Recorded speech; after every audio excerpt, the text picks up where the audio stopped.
John Baptist Busch was born to Ulrich and Barbara Busch in Rhineland, Germany in 1832.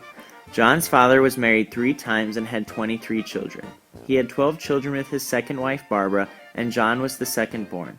In 1859, when John was 17 years old, he came over to the United States and settled in St. Louis, Missouri. While in St. Louis, John spent 2 years learning the art of brewing from his brother George, who owned the first Busch's Brewery. John attended college at McHenry College in Lebanon, Illinois for 2 years, and Howard College for 1 year. In 1855, John B. Busch, alongside his brother, Henry, and a good friend, Fred Gersey, set up the Washington Brewery. Notice the brewery was originally named the Washington Brewery, and it will not become the John B. Busch Brewery until many years later. The brewery was located at the base of a large hill at the south edge of town alongside the Busch Creek. In the early days of the brewery, many of John's family members, such as Ulrich, Joseph, Henry, George, and Adolphus, participated in helping out at the brewery either as employees or as financiers.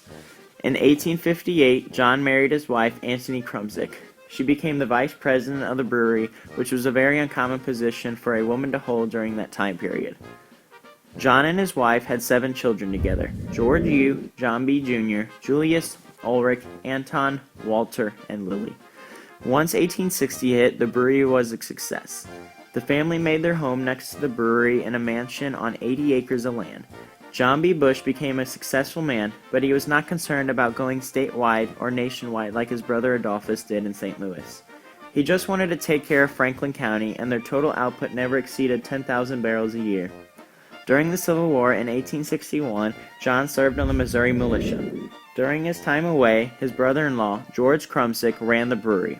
The men in Washington, especially John B. Busch, knew that the Confederates would be making their way through town soon. They knew that they could not offer resistance because the soldiers in Washington would be destroyed by the Confederate forces. John Busch was actually not in town when the Confederates came through on October 2, 1864. The soldiers of Price's army were led by General Marmaduke. The Confederates raided the Busch mansion, ripping up carpet and walls. Antony cooked for them. Then Marmaduke and his crew learned of a place that filled their desires even more than the mansion, the brewery. Reports state that almost all the beer in the brewery was drunk. Even some of the green unfermented beer was consumed. The kegs that were not drunk were dumped into the Busch Creek, which we refer to today as Busch Creek. The Confederates then proceeded to knock on John Busch's door and thank his wife, Antony, for being so welcoming and giving to their troops. The general left Antony a ring that was passed down for many generations in the Busch family. When John returned back to town, he wrote up a bill entitled, Begin Quotation, Statement of Property Taken or Destroyed by Price's Raid, October 1, 1864, while John B. Busch, 1st Lieutenant, Company L, 54th Enrolled Missouri Militia, mustered in U.S. service as such, and lost the property while in service, end quotation. As any person would assume, John was never repaid for the inventory that was lost. After the war was over, the Washington Brewery would officially become the John B. Busch Brewery and Malt House. This was now the second of 3 Busch breweries in Missouri, the first being his brother George's, where he learned the art of brewing, his being the second, and Adolphus Anheuser-Busch's being the third. John Busch kept adding improvements to the company that caused it to prosper even more, such as adding steam engine-powered machines by establishing a lake near the brewery.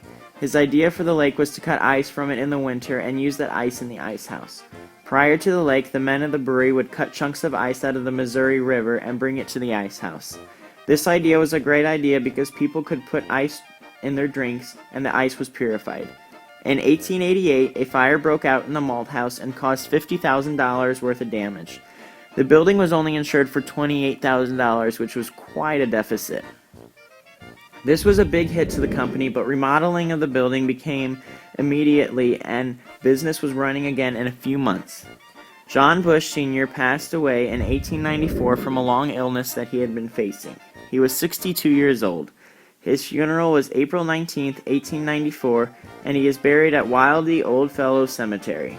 He left behind a widow, 6 sons, and 1 daughter. John Busch Jr. took over running the brewery after his father's death. The brewery continued to thrive until the Prohibition rolled around. The company stopped selling beer in November 1918 and began diversifying their products. The brewery sold all of their brewing equipment to a company in British Honduras. It took 15 to 16 train carloads to haul off the copper brewing equipment.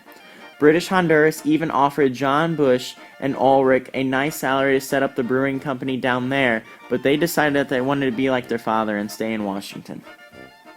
They began selling things such as ice, soda pop, potato chips, and an almost beer called Busho. Suzanne Hill and Donald Russon published in the American Breweriana magazine. They said, begin quotation, an advertisement for Busho in 1917 hailed it as a non-intoxicating cereal beverage, a delicious health drink, a satisfying liquid food that can be set daily by all members of the family with good results all year round. End quotation. The company depended mostly on their ice and soda sales to stay open because the near beer costed too much to make since the brewing process was a double process. Sales for the soda made it so popular because the water was distilled, which enhanced the flavor. He then blended the soda with the best syrup possible. What set the soda taste apart from any other soda in surrounding areas? Including the soda in August Brewery's St. Louis Anheuser-Busch Brewery, who used the exact same recipe? It was the distilled artisan well in Washington that made the difference. The root beer was the #1 selling flavor and made up for the losses of the brewing during the Prohibition. One week, the brewery sold 60 cases of root beer.